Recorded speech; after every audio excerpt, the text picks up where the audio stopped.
Guys, isa na naman po barangay hall na nasa kalsada na ating pinuntahan upang ipakita sa inyo na ganito na po kanilang ginagawa. Nangyari na naman kay Yorme ng barangay hall na to. Blooming Street mga kababayan. Dito po yan sa may LXS Lake Connector at Blooming Street Station ng LRT1. Makikita po ninyo ang kalagayan dahil ngayon po ay tuloy-tuloy ang pag-ulan. Ingat-ingat po tayo dahil may bagyong Krising.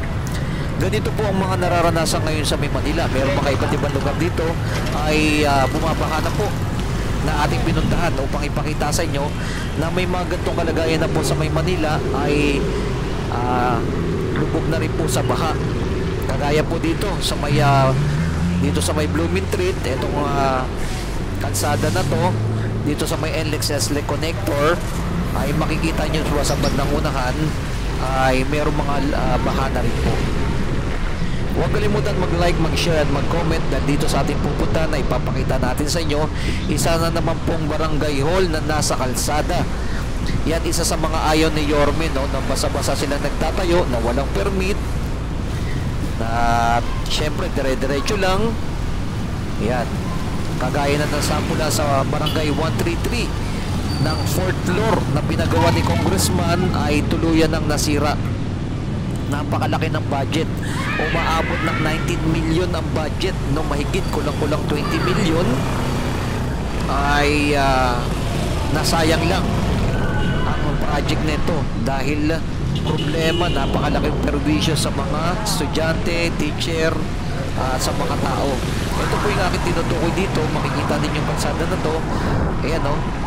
Ang problema nito ay nakikita natin yung mga drainage po nila, medyo mabababaw na po, marado na po yata yan. At hindi na po umaagos ng flow ng tubig, no? Kaya nangyayari, non-stagnant na po dito sa lugar po na to. Ayan. Dito po tayo, left side tayo, papunta na po ito ng Manila Bay. Ito right side, papunta Caloocan. Ngayon, nakikita nyo yan, naipon na po yung tubig dito.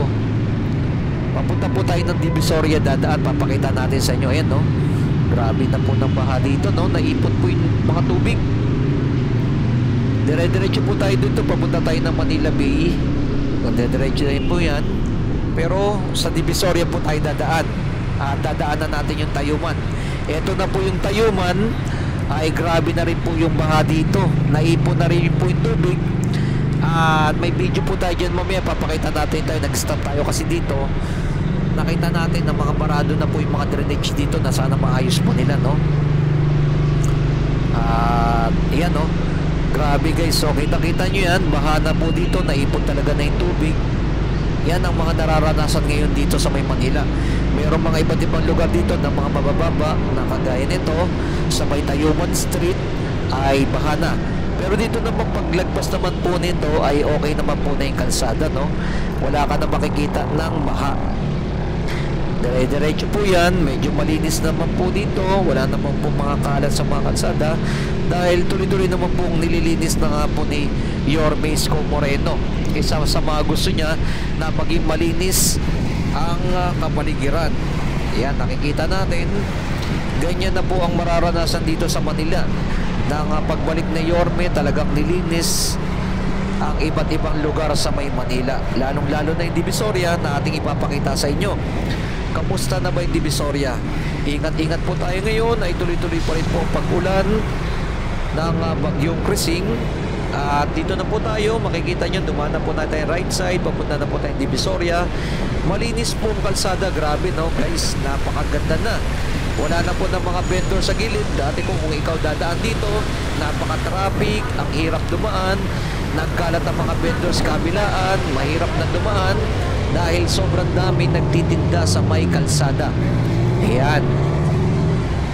Pero mga ngayon ay makikita nyo na, ito na po yung Tutuban Center, yung 999 Mall, 168, yan, Divisoria, ay makikita nyo po yung wala ka na makikita mga vendors dito sa may kalsada.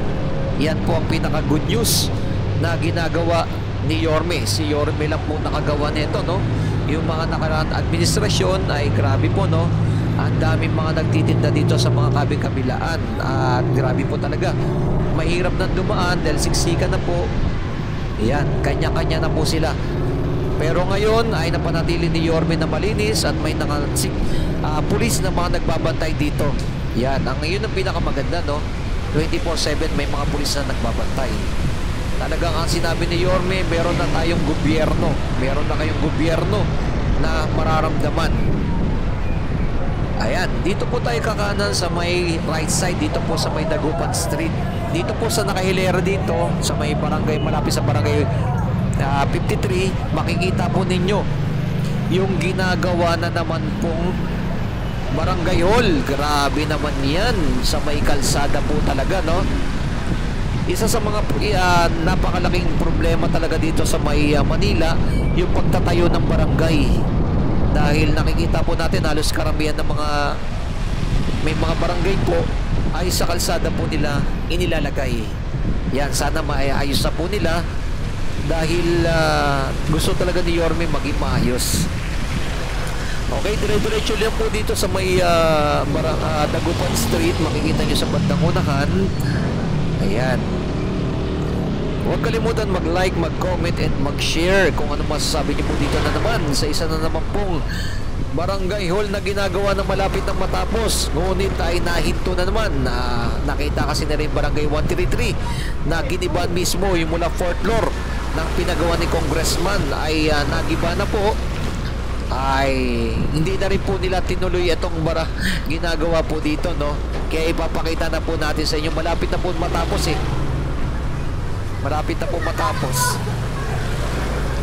mismo sa may kalsada kaya yan ay isa sa napakalaking problema, no? Ito yan, no, guys, grabe, no? 2nd floor po yan, no? At yung pinakababa ay nilagyan nila ng cover ng mga poste at dadaan ka sa ilalim. Yan, nasa sidewalk po siya. Ayan, mismo yung barangay, grabe, no? Kita nyo yun, guys, dinaanan natin. Ayan, ito yung barangay 53. Ayan, sa sidewalk din, ayan. Yan isa sa mga ayaw ni Yorme talaga. Talagang kailangan talaga maghanap ng mga pwesto yung mga barangay para hindi maalis. Yan isa sa mga problema ngayon. Grabe, nakita nyo yung barangay na yon na malapit ng matapos na ginagawa nila. Yari sila kay Yorme. Sigurado abangan-abang natin ito ay malapit na rin po yung gibain. Yan, nakarating na po mismo yung kay Yorme. Ay aabangan na lang po natin ang mangyayari dyan. Dire-diretso tayo kasi wala na pong dadaanan yung mga tao sa ilalim, no? Ginawan po kasi nila ng barangay. Isa sa mga problema yan.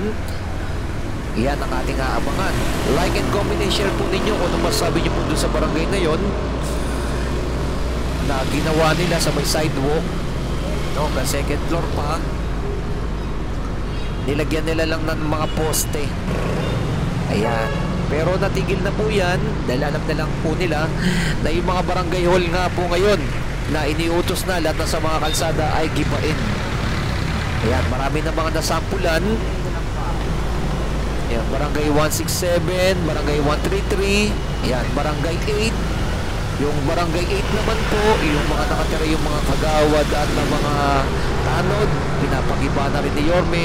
Binigyan na po sila ng 7 days na kailangan na po nilang gibain o lisanin yung lugar. Pag hindi, ay sila na po mismo magigiba. Ayan. Pero nakikipagtulungan naman po yung chairman po. Ayan. Abangan po natin sa mga susunod. Kagaya ng barangay sa may Binondo, no?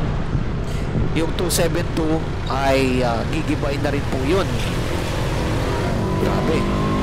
Dami na po ng mga gigibain ng mga barangay nang nasa kalsada na walang permit. Ayan. Yan po isa sa mga talagang ginagawa ni Yorme. Nandito na po tayo sa may Tayuman at papakita ko po sa inyo dito po ay mahana rin po. Isa sa mga problema dito sa may Tayuman Street, etong area talaga nito. Pag tuloy-tuloy na umuulan ay naiipon yung tubig dito. Ayan. Sana magawan to ng paraan. Kung paano po yan ay bahala na po sila. Pero nakita po natin medyo parado po yung mga drainage po dito at mabababaw. Kaya po nangyayari, naiipon na po yung tubig dito. Wala na pong malabasan. Dapat tuloy-tuloy lang yan ang flow kung merong mga malalalim na drainage at hindi mga barado. Pero makikita nyo po dito, ayan kita nyo yan guys pinakita ko po sa inyo na ganito yung mga sitwasyon kung araw-araw na umulan dito sa may Tayuman. Grabe po. Yan, naipon na po yung mga tubig dito.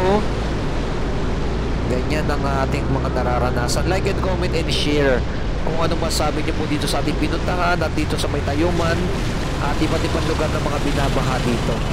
Comment nyo na guys.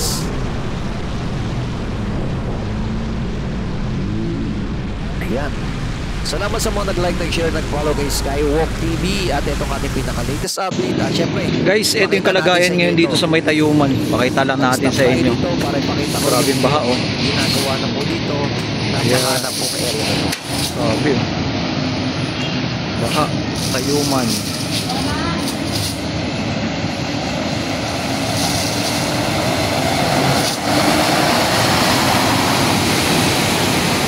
Banda dun malalim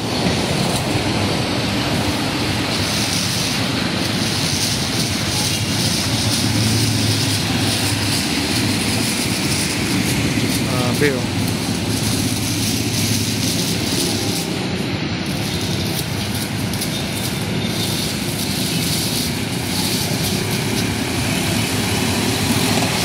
walang daanan ng tubig, drainage nila ay barado na. Ito yung drainage barado na mismo yung drainage dito sa may Tayuman, kaya hindi umagos yung tubig mismo. Yun tama yan